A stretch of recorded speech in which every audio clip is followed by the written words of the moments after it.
E aí, galera da primeira série, bom dia! Ô, coisa boa, estamos de volta, hein? Que bom! Que é para a gente dar continuidade, não é? Aos estudos, né? Da história, da literatura em língua portuguesa. Aí entra o Brasil, entra Portugal, e na terceira série entra a literatura em língua portuguesa da África, dos países africanos que falam língua portuguesa. Olha aí, tem muitos, hein? Olha, no ao todo são oficialmente 7. Aí tem mais uns 4 ou 5, que a segunda língua é a língua portuguesa. Hein? Que bom! Então, galera da primeira série, nosso convidado de hoje é um convidado muito especial, né? Uma das maiores inteligências da língua portuguesa, um dos que fizeram com que a língua se tornasse a quinta língua do mundo. Qualidade e quantidade. Língua portuguesa. A galera tá aí, hein? Que bom. Vamos lá, hein? Primeira série, que ótimo. Nosso convidado de hoje é, Antônio Vieira. Genial. E quando a gente conversa sobre Antônio Vieira, a gente tem que dar um detalhe do contexto, né? Então, você tem o contexto. E nesse contexto nós vamos situar o gênio Antônio Vieira. Ele é do Barroco. O Barroco é um período muito complicado, de mais ou menos 150 anos. Que coisa, não é? É terrível, é um período de conflito. Olha a palavra-chave. Barroco é conflito. Né?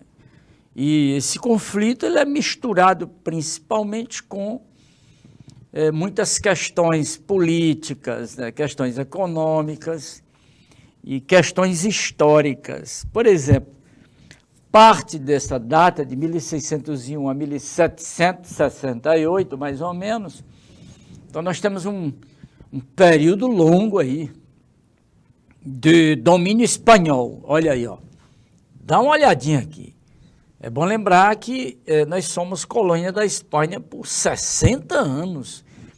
E as consequências disso? Aí foram mais uns 60. Então, praticamente, todo o Barroco, ele traz essa marca, né, da influência espanhola. Imagine, só mais religioso que Portugal e a Espanha. Só mais religioso que a Espanha e Portugal. Então, os dois países aí era um porta e entrada para o mundo, né? O mundo católico. Então, quando aconteceu a Reforma Protestante, em 1517, as consequências foram longas, né, desse processo. Né? É tanto que no meio desse tempo nós temos aí católicos em guerra com os protestantes. Coisa horrível. Intolerância de ambos os lados, hein? É uma coisa absurda, né? E o sistema de governo, né, desse período, né, é o absolutismo, aquela coisa absurda dos reis, né, do poder divino. A estupidez humana chega a esse ponto. É uma coisa fora do normal. E a questão econômica é o capitalismo mercantil, muito forte. Nossa! Então, quem, na verdade, controla o mundo político é a questão de mercado, né? Esse aí é o que controla, né? Porque eles bancam os políticos, evidentemente, né? Então, os grandes grupos econômicos vão manipulando tudo, né? Mas tem um lado também metafísico, né? E o Barroco mexeu muito com isso em Portugal, né? Que é a questão do mito de D. Sebastião, que o nosso convidado, ele alimentava esse mito, que é o mito do retorno de D. Sebastião. Lembre-se que Portugal foi anexado pela Espanha em 580, depois da derrota de D. Sebastião, do exército de D. Sebastião, para os árabes no Marrocos. E ficou aquele mito, né, de um possível retorno de D. Sebastião. Coitado, que coisa sem fundamento. Mas o mito é uma coisa curiosa, é coletiva, do inconsciente. Então, o clima do Barroco é um clima religioso. Ou seja, qual é a ideologia barroca? é a ideologia da contra-reforma. Olha que coisa interessante, né? Está aí. É a ideologia da contra-reforma. Teve a reforma? A Igreja Católica partiu no movimento chamado da contra-reforma. Aí o bicho pegou, hein? Foi brabo, hein? A situação aí foi muito complicada, porque muitas vidas foram sacrificadas por conta da contra-reforma. E a Inquisição, olha que coisa mais terrível, né? É uma mancha essa Inquisição, que vem com o Tribunal do Santo Ofício, que ainda hoje está por aí, não é? Com outros nomes, não é? Mas ainda hoje isso é mantido, né? Coisa mesmo absurda, estúpida, né? Ora, você vê que o contexto inteiro ele tem esse clima religioso muito forte. O que que significa dizer? Dá para entender que o barroco ele é essencialmente religioso, né? Esse é o detalhe mais curioso. Então, essencialmente, ele é religioso, o barroco. E o nosso convidado, ele era um jesuíta, um homem poderoso, né, de uma super inteligência, super culto, né? Antônio Vieira. Então, por esse tempo, e ele foi perseguido pela Inquisição. Mas, professor, ele não era um jesuíta? Sim, mas contrariou interesses. Fortes interesses econômicos. E quando isso acontece, a reação é perigosa, né? Ele viveu sob o perigo, né? O outro detalhe do contexto histórico é a restauração de Portugal, a autonomia portuguesa, depois de muito tempo, né? Depois de 60 anos, Portugal retoma, né, a sua autonomia, a sua restauração, com a quarta dinastia em Portugal, que é a última que está por aí, né, que é a Casa de Bragança. Olha que coisa interessante, né? A Casa de Bragança. O Brasil todo está contaminado pela Casa Bragança, né, que é a última dinastia. Você tem cidades, time de futebol, tem tudo, né? Bragança é... São Paulo tem cidade, aliás, no Brasil quase todo tem cidades com essa designação da quarta dinastia portuguesa, né? Que é a mais recente, claro, né? É a Casa Bragança de D. João VI, D. Pedro I, D. Pedro II, e todos os descendentes, né, que estão vivos são Bragança, né? E misturado com a Casa Bourbon. Ainda tem a outra casa, né, que é Habsburg, né? Olha aí. Gente, mas a história é muito recente, não é? Que bom. Pois é isso. Esse contexto é um contexto que você não pode se afastar dele, porque exatamente os artistas, os grandes, as inteligências que produziram nesse período, produziram com essa força mercantil. Como é o século XVII, olha aí, ó. Século XVII, parte do século XVIII, barroco é uma palavra espanhola, hein? Só podia. Nós temos na grande colônia, que era portuguesa e depois espanhola, né? É a questão do ciclo da cana-de-açúcar. Terrível, né? O ciclo da cana, né? Ciclo da cana, né? Cana de, açúcar, né? Aí, perfeito.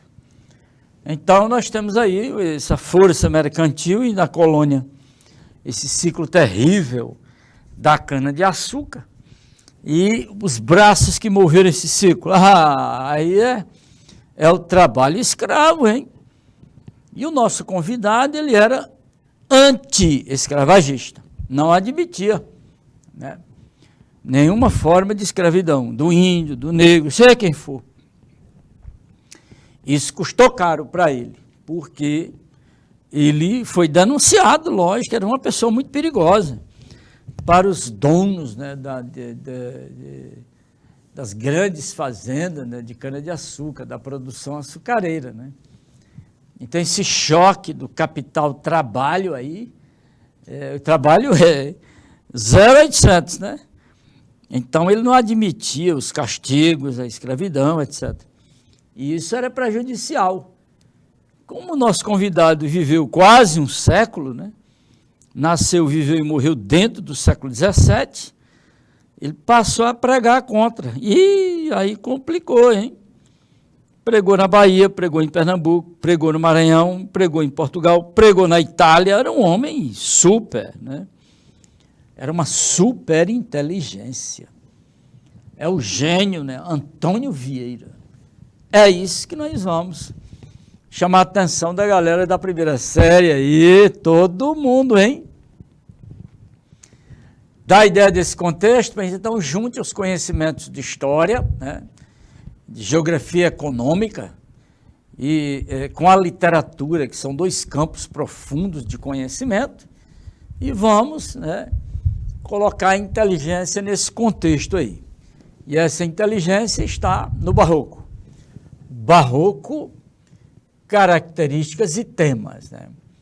Como o barroco ele é um período de muito conflitante, não é? E o conflito é exatamente do jogo, né, dos opostos, né, do bifrontismo das coisas, dos opostos. Bi do latim, o dualismo, do grego, confronto. Então, o barroco é a arte do conflito, está aí. E esse conflito, do ponto de vista material e espiritual, gera medo, né? Medo muito forte. Então, você tem corpo e alma, né? E o conteúdo passa a ser um conteúdo marcado por essa instabilidade, né? E a maneira de apresentar esse conteúdo tem o cultismo e o conceptismo. É exatamente isso aí, ó. Tá aqui, ó. Aí. Né? E aqui a situação é curiosa no barroco. Lembre-se, o barroco ele é conflito. E esse conflito é marcado na ação de escrever e de falar pelas antíteses, pelos opostos, claro, né? Os valores da alma, os valores do corpo, né? Os valores terrenos, os valores espirituais, constantemente em choque. Isso é o barroco. Né? Isso gerou uma instabilidade terrível nas pessoas, né? E as consequências disso aí, ainda hoje tem resquícios disso. Ainda hoje o humano vive esses vestígios desse conservadorismo terrível, né? Da parte dos religiosos, evidentemente, né? Do mundo cristão, né? O mundo católico principalmente, né? Que, entre aspas, esqueceram o evangelho divino de Jesus Cristo e passaram para uma atitude oportunista, né? De interesse e tudo mais, né? Isso gerou essa instabilidade muito grande, né? E principalmente sobre a questão do tempo, né? Que tudo passa. Mas, enquanto não passa, vem o medo, o sofrimento, né? A instabilidade, etc. Tá bom? E a maneira de escrever e falar se apresenta em dois tempos, né? Em duas formas de falar e escrever. O cultismo, que é jogando com as palavras, né? As palavras como um jogo, um brinquedo, uma coisa lúdica, né? Terrível, né? Rebuscada. E a ideia, né? Usar mais a razão, né? E o barroco trabalha com isso muito, desse estilo conceptista, né? Que é a oratória, que é a arte de convencer. Usa o argumento, usa a razão. E o nosso convidado está nessa linha aí do conceptismo, né? Fortíssimo. Antônio Vieira é um gênio, hein? Ele é um jesuíta, poderoso, né? Como a grande colônia portuguesa agora é espanhola, então o nome dele rapidinho se espalhou pelo mundo espanhol também, né? É tanto que ele foi lido muito no México, né? Como um dos grandes pensadores, né? Isso chamou muito a atenção da inteligência do mundo espanhol, né? Ele ficou muito famoso, né? Seus sermões foram traduzidos para a língua espanhola, né? Foi muito lido no século XVII. Né? Você vê como o domínio espanhol na América Lusa, né? Fez com que a fala dele, o pensamento dele fosse propagado em língua espanhola. Né? Antônio Vieira, genial, extraordinário, hein? Aí é que tá, coisa boa, hein? A linguagem, como é muito rebuscada, não é? Muito, né, cuidadosa, muito virtuosa, né? Cheia de exageros próprios da época, né? A coisa meio empolada, né? Isso o Antônio Vieira jogou duro com esse tipo de atitude, né? No período barroco, por parte dos pregadores, principalmente. Ele é um orador. Né? Aí você pergunta, mas por que ele está na literatura? Porque a linguagem dele é uma linguagem extremamente rica, né? De conotações, significações, né? E por isso que ele é estudado normalmente, naturalmente, em Portugal e aqui no Brasil. Ele é um autor luso-brasileiro. Né? Lembre-se que o Brasil é a colônia lusa, então é um mundo luso. Não éramos independentes. Então, o mundo era português. Né? E Antônio Vieira, esse super padre, né? Essa super inteligência se sobressaiu. Né? Tornou-se uma pessoa famosa, um pensador, né? De alto nível. Né? Vamos conhecer mais um pouquinho? Tá aí, olha quem chegou aqui. Antônio Vieira, genial. Aqui tem uma arte de Marcílio Godoy sobre ele, né? Olha o tanto que ele viveu. 1608, nasceu no início do século XVII e faleceu já no final do século XVII, com seus 90 anos. Né? Ele viveu quase um século, bem dentro do espírito barroco, cheio de contradições. Né? O espírito barroco é isso, cheio de contradições. Né? É um negócio extraordinário. Né? Pancada. Né? Padre, ele era um jesuíta. Né?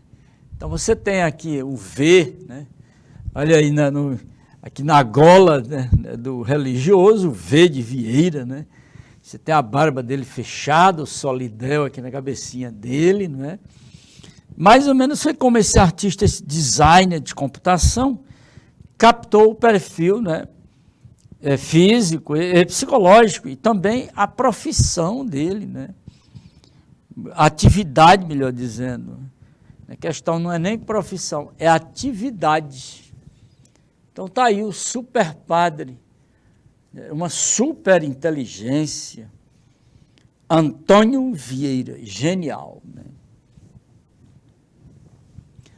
E então, Antônio Vieira, a biografia dele é uma biografia muito ampla, porque ele atuou na colônia, na imensa colônia portuguesa, né, que é o Brasil, né, em vários locais da colônia, principalmente o Maranhão. Ele pregou muitos sermões no Maranhão contra os grandes fazendeiros que exploravam a mão de obra escrava do índio, né, e do negro. Né? E ele não tolerava isso aí. Ele era um defensor dos direitos humanos. Claro. E então ele foi denunciado lá em Portugal. Né? Imagine que coisa, né? Qual seria o delito, né? O crime, imagine. Então, inventaram mil coisas. Então, a Inquisição, né, os doutores da Inquisição, tiraram a batina de Antônio Vieira. Por 15 anos ele foi preso. Né? Lá em Lisboa ele ficou preso, prisão domiciliar, por muitos anos. E então ele partiu para Santa Sé, no Vaticano, para ele se defender lá. Lá ele passou vários anos. Gente, ele era um poliglota, um homem culto, né? Um latinista muito profundo, sebastianista também, olha. Ele defendia o mito do retorno de Dom Sebastião. Ele era megalomaníaco, ou seja, ele era um nacionalista terrível, né? Um homem poderoso e profundo no estilo conceptista. O que é isso? É ideia, né? Defender ideias, né? Atacar ideias com ideias, defender ideias com ideias, né? Isso com os sermões famosos dele. Para vocês terem uma ideia, ele escreveu mais ou menos aí uns 200 sermões, né? É a obra mais bonita da língua portuguesa, né? No campo da oratória religiosa. Só que é uma oratória religiosa recheadinha, não é, de polêmicas e questões sociais, né? Os direitos humanos e direitos civis. Ele era um defensor disso aí. Ou seja, ele era um homem muito adiantado para o tempo dele, né? Isso causou muitos aborrecimentos para ele, hein? E ele também foi um diplomata quando o Duque de Bragança retomou a autonomia portuguesa. Ele foi conselheiro do rei, né? Já do primeiro rei da dinastia Bragança. Então ele está ao lado na questão da unificação ibérica e defendeu vários locais do Brasil das invasões holandesas, né? Bahia principalmente, né? A questão do trabalho escravo, meu amigo, questão do índio, né? Nossa, ele era um catequista, um homem, um evangelizador, catequista no sentido de evangelização. Ele não admitia que houvesse trabalho escravo, crueldades de escravo, nem pensar. Isso aí é uma coisa que ele não poderia tolerar, né? E passou a proferir muitos sermões nesse sentido aí. Ok? Dá uma olhadinha aí. Dá um minutinho aí, meu diretor, por gentileza.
Eu tenho todos os sermões de Antônio Vieira. Pra vocês terem uma ideia, são mais ou menos uns 200 sermões. É uma coisa absurda, né?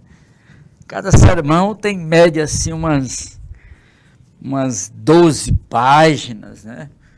Sermões longos, lindíssimos. Nossa! Só para quem gosta mesmo de coisa inteligente, assim, de um nível elevado, né? Dos estudos de literatura, né?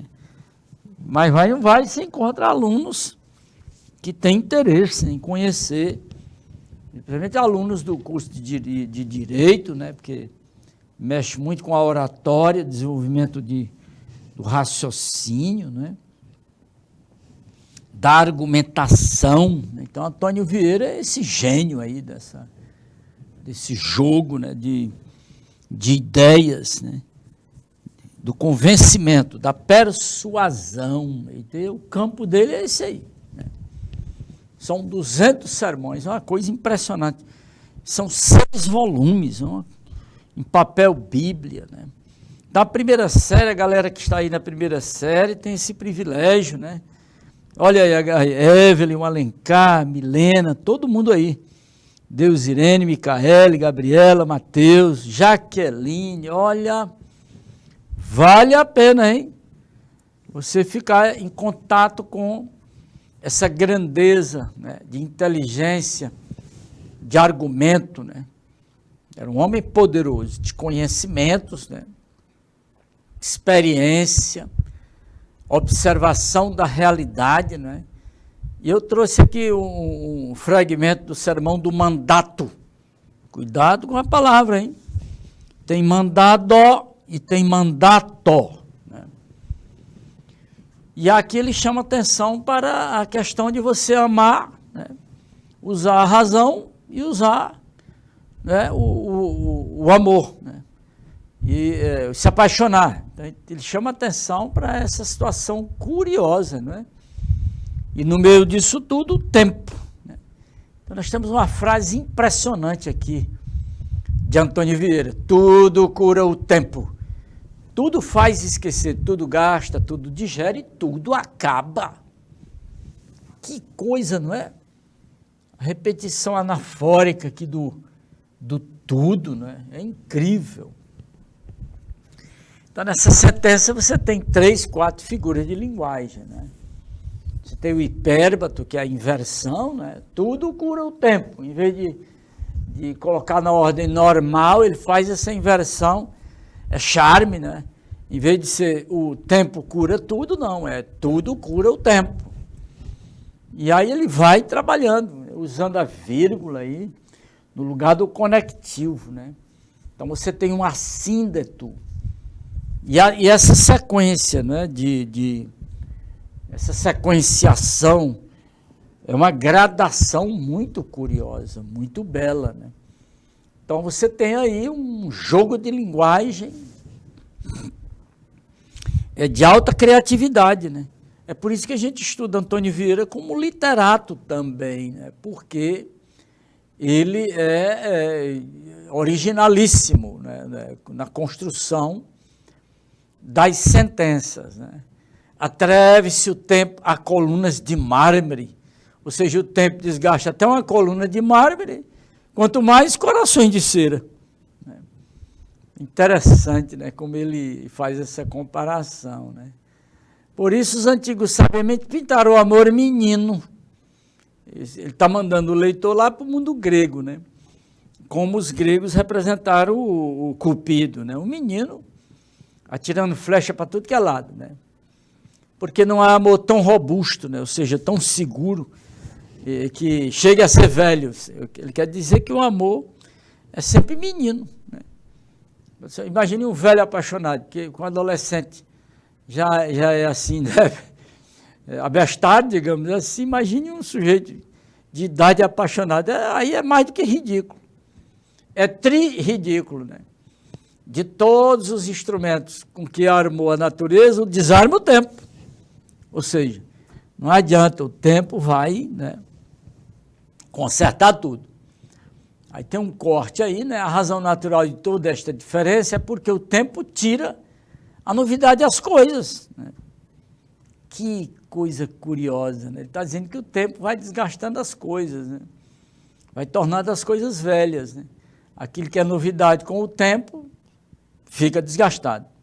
Descobre os defeitos, enfastidia o gosto, e basta que seja usado para não serem as mesmas, né? Gasta-se o ferro com o uso, quanto mais o amor.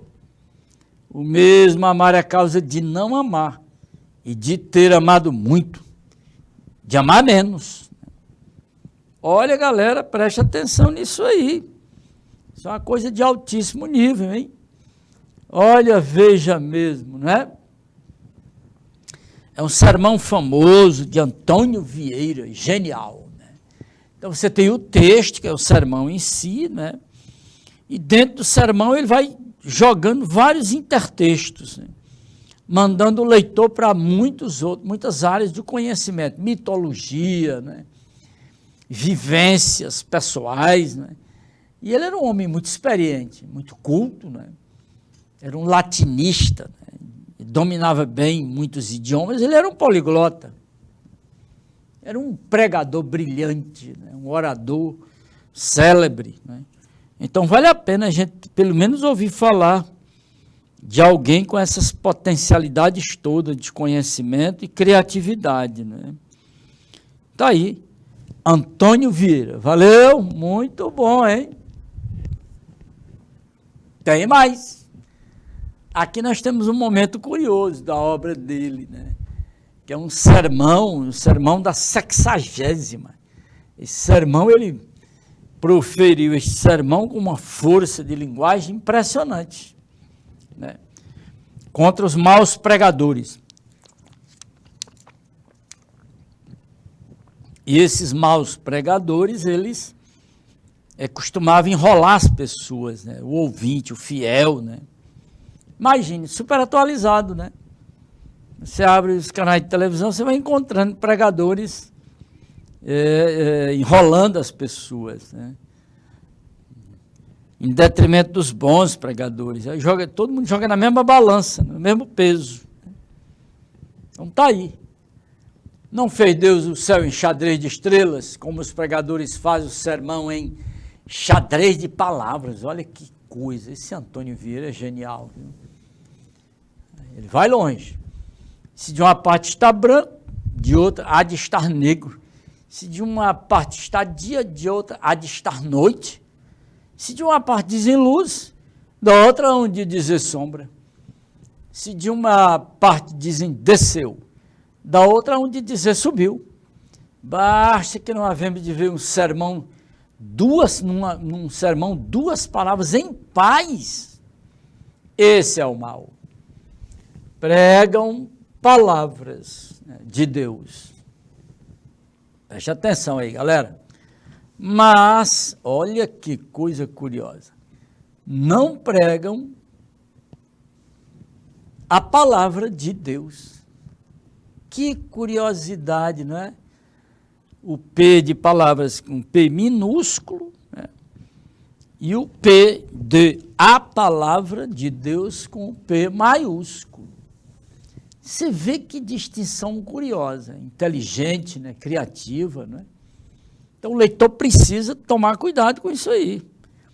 Por que ele está usando palavras no plural com P minúsculo e palavra no singular, né, com P maiúsculo? Essa distinção é um achado, né, criativo, original do estilo dele. E como entender isso aí, né? Esse é o detalhe curioso. Ele está dizendo que muitos pregadores usam palavras de Deus, né? Mas grandes pregadores usam a palavra de Deus, né? Lógico. Então, esse sermão da 60ª é coisa de gênio, né? Não, os 200 sermões de Antônio Vieira são uma coisa impressionante, né? De grandeza, de uso da língua, de aprofundamento da língua. É tanto que dentro do modernismo, o Fernando Pessoa chama Antônio Vieira de imperador da língua, né? Aquele ponto mais alto do uso do idioma, né? Antônio Vieira, genial, não tem para onde, né? Não tem para ninguém. É algo extraordinário, né? Então ele diz o seguinte: o leitor observou que o estilo utilizado por Antônio Vieira no sermão, né, que é um constante perguntar, ele vai perguntando e ele mesmo vai respondendo. E vai encadeando as ideias, né, aprimorando o argumento, né, a persuasão. Qual é o nome desse estilo? Você percebeu que tem dois estilos no barroco.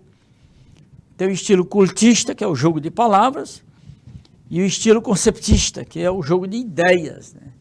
Esse processo de convencimento, né? Então, a resposta está muito clara aqui na letra E, né? É o conceptismo, né? Genial. Olha, Antônio Vieira, não é de brincadeira, não é para amador, né?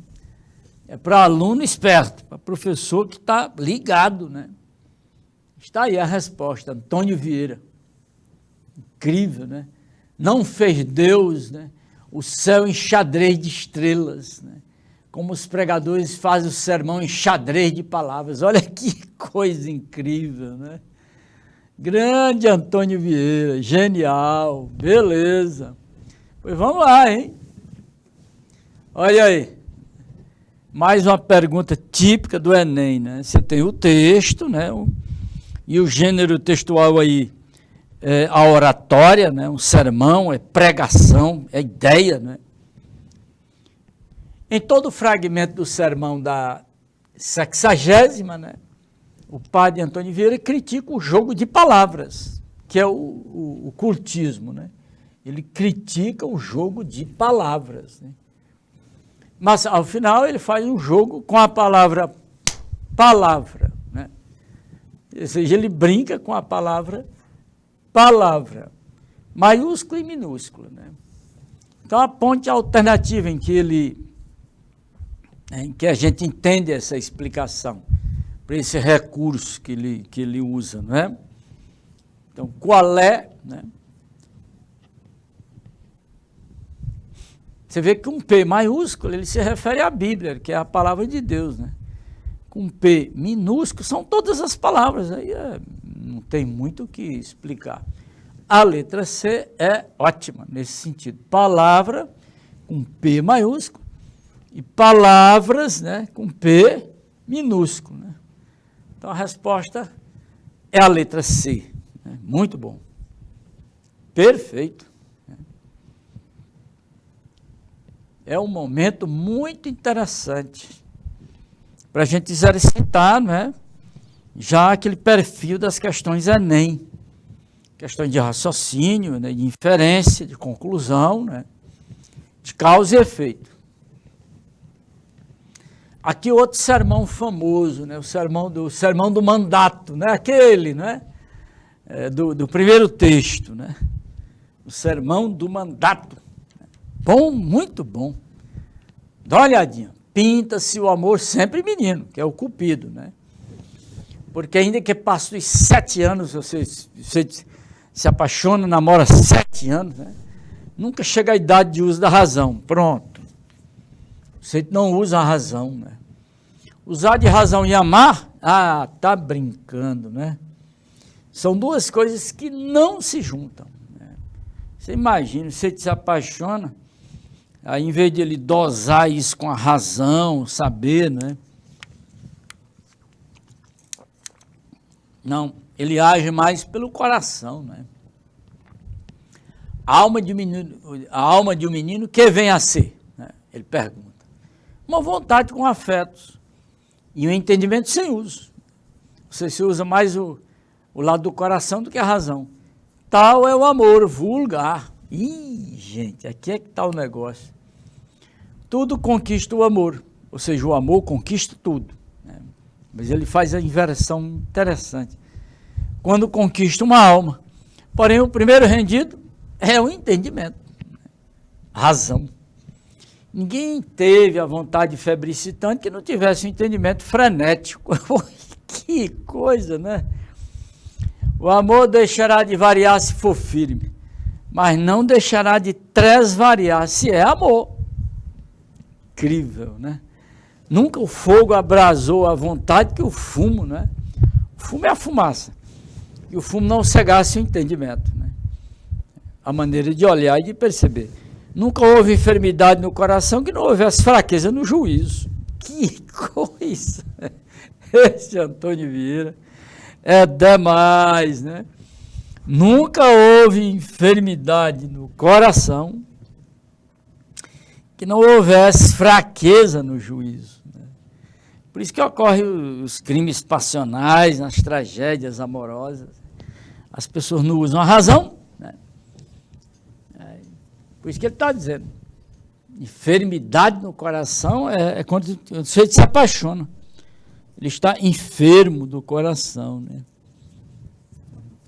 Por quê? Porque ele não usa o juízo, não usa a razão. É um argumento poderoso, né? E o mais curioso é que vem de um padre, né? Não teve essa experiência amorosa. Mas o problema é o seguinte, é a observação da realidade, claro, né? Não precisa você ter amado para poder ter esse entendimento, né? Basta observar as pessoas, o comportamento, né? E os crimes passionais da história da humanidade, né? Aí é que está, todo dia a gente tem isso, vê isso nos telejornais, nos jornais, etc. Os crimes horrorosos, né? Passionais, né? Movidos pela loucura do amor. Né? Não usa a razão, é isso que ele está dizendo. Muito interessante, muito curioso. Né? Pois é isso aí, hein, galera? Domine o texto, dá uma olhadinha, que nós temos questões aí, hein? Antônio Vieira, o super padre, né? Poderoso, defensor dos direitos civis, dos direitos humanos, né? Não admitiu o trabalho escravo, né? Crueldade, com ninguém, com índio, negro, branco, sei quem for.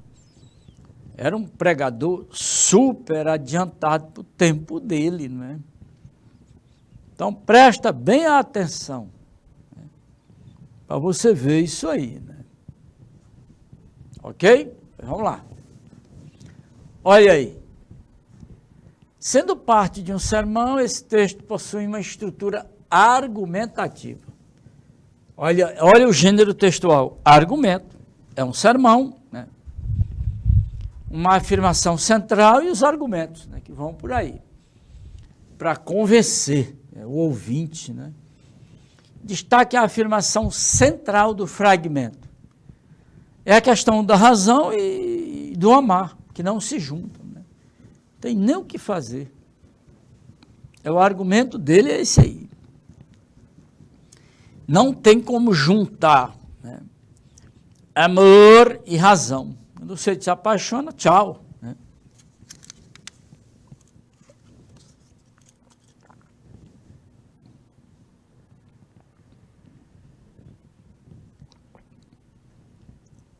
Esse é o detalhe muito curioso. Se apaixonou, perdeu a razão. E aí passa a alimentar um monstrinho, né? Um monstrengo, né? Porque não usa a razão. É uma coisa muito curiosa. Né? A pergunta foi nesse sentido, e a resposta é exatamente, a ideia central do fragmento do sermão é essa. Aliás, do sermão inteiro, né? É um sermão longo, de 10 páginas mais ou menos, onde ele vai argumentando os prós e os contras. Né? E quando você perde a razão no ato de amar, tchau, aí é capaz de alimentar absurdos, estupidez, né? Essa distância do cérebro para o coração é uma distância muito complicada. E é porque é uma distância bem curtinha, né? 50 centímetros, mais ou menos, né? Mas é algo assim estúpido. É uma longa viagem, complicada, né? A gente faz viagem para tudo que é lugar. A gente cobre distâncias absurdas, né? Mas na hora de você entender essa distância da razão para o coração, ou seja, do cérebro para o coração, e você se atrapalha, né? É uma distância mínima, mas uma distância muito complicada. Valeu, galera. Vamos lá, hein? Muito bom. Aqui, mais 2 questões. Segundo o fragmento do sermão que você leu, né? Quando o amor conquista uma alma, uma pessoa, né? Quando você se relaciona, né? Qual é o primeiro derrotado? Que coisa, é o primeiro, porque tudo é derrota. Né? Esse Antônio Vieira não é fácil, hein? Qual é o primeiro derrotado? Tá. É a razão, lógico, né? Não tem nem o que fazer. É a razão. Aí. Olha, a letra E. Né? É a razão. É o primeiro derrotado. Né? Então, a gente deva amar, mas sem se apaixonar, sem ser passional, né? Vai avaliando constantemente, que é para não mergulhar no delírio, né? Que aí vai se prejudicar, né? É esse delírio aí que vai atrapalhar tudo. Tá bom aí, primeira série? É o primeirão, né? Passa rapidinho, hein, primeirão? Vamos lá. A antítese é uma das figuras de linguagem mais utilizadas na literatura barroca. Dá uma olhadinha nisso aí. A antítese, né? É a figura mais comum do barroco. Né? E no fragmento, né? A antítese exatamente sustenta os opostos do argumento. Os opostos do argumento, né? Estão aí, razão e coração. É a antítese perfeita. Né? Está bem aqui, na letra A, claro, né? Tudo certinho aí, primeirão? É Antônio Vieira, gênio, né? Era um aluno que tinha problemas de atenção, né? Ele tinha déficit de atenção, o Antônio Vieira. Mas aí, aos 14 anos mais ou menos, ele, estudando no seminário, na Bahia, aquela coisa toda, né? Desatencioso, viajava muito na imaginação, né? Até que um dia ele recebeu um estalo, né, no juízo, como diz no popular, né? Esse é o famoso estalo de Antônio Vieira. Né? Uma coisa assim que não tem como explicar, assim, né? Ele estava sentadinho, aí de repente deu aquele estalo no cérebro, tá! Né? E mudou tudo. Né? Ele mudou total aí. A gente chama isso aí epifania, né? Uma mudança assim extraordinária, né? Uma epifania, né? Uma revelação, uma coisa parecida, né? Com isso aí. Né? E aí ele mudou a vida dele toda. Né? Viveu 90 anos, Antônio Vieira, um gênio. Né? Olha, lendo os sermões de Antônio Vieira, a gente fica pasmado com a super inteligência, o super padre. Valeu, galera, vamos lá, hein? Tem mais. Né? Olha aí. Né? O fragmento do sermão, muito famoso esse sermão, o sermão 14, né, do Rosário, um sermão lindíssimo, pregado na Bahia, bonito, para uma irmandade de negros. Olha como é lindo isso aqui, gente. Olha aí a defesa dos direitos civis, direitos humanos, né? Contra o preconceito, né? E o tratamento cruel, né? Contra os escravos, evidentemente. É um texto magnífico, né? É algo soberbo, extraordinário. Né? Ele cria uma situação extraordinária aqui, nesse sermão. O sermão é antitético, nesse sentido de mostrar quem manda e quem obedece. Quem tem poder de mando, né, de propriedade, quem é o oprimido, né, o trabalhador. Né? Eles mandam e vós servis. Ixi, nossa, olha, eles, vós. Né? Eles dormem e vós velais, ou seja, vocês ficam acordados trabalhando, né? Eles descansam, olha, mas não trabalho, né? E vós trabalhais. Eles gozam o fruto de vossos trabalhos. E o que vós escolheis deles é um trabalho sobre o outro. Não há trabalhos mais doces. Oh, minha gente, século XVII, cana-de-açúcar. Que os das vossas oficinas, né? Oficinas aqui são né, as fornalhas, né?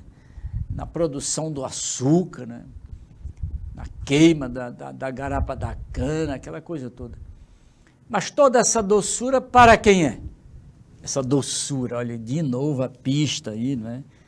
O trabalho escravo dos engenhos, né? Sois como abelhas, que metáfora. As abelhas fabricam mel, sim, mas não para si. Sois como abelhas. Aí ele deixa essa reticência, né? Que é para você entender o trabalho das abelhas, né? As abelhinhas trabalham para manter, né, o privilégio de poucos, né? É exatamente isso aí. Incrível, né? Olha, galera, esse sermão é belíssimo. Eles mandam, né? E vós? Aqui a questão é nesse sentido aí. Olha a questão. Releia o fragmento, né? E aí você tem essa sentença maravilhosa aqui, ó. Atenção, primeirão, olha aí. Não há trabalho mais doce que os das vossas oficinas. Mas toda essa doçura para quem é? Gente, é demais. Que metonímia, né? O que o orador expressa usando o recurso da ironia, né? Nesse caso, né? Ironia, né? Doçura, né? Ele trabalha bem essa ironia aí, né?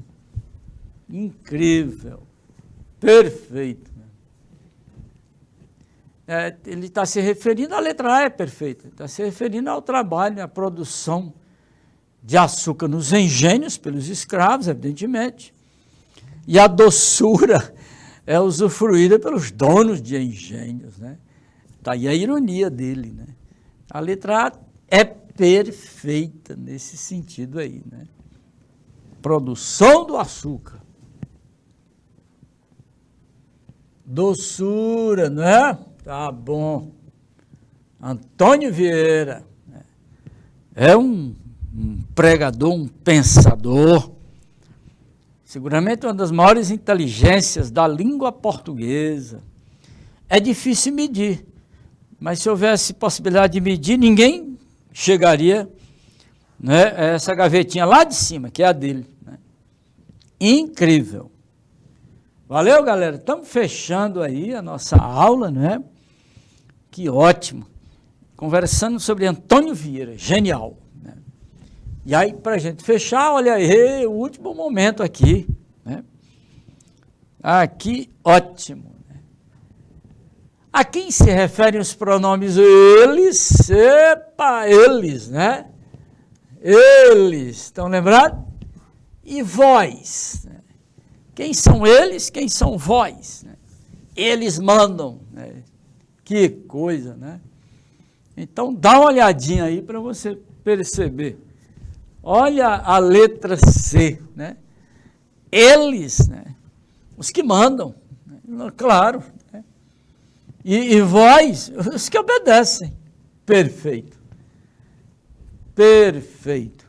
Galera da primeira, olha, prazerzão. Valeu, tudo de bom aí para vocês. Tchau, tchau.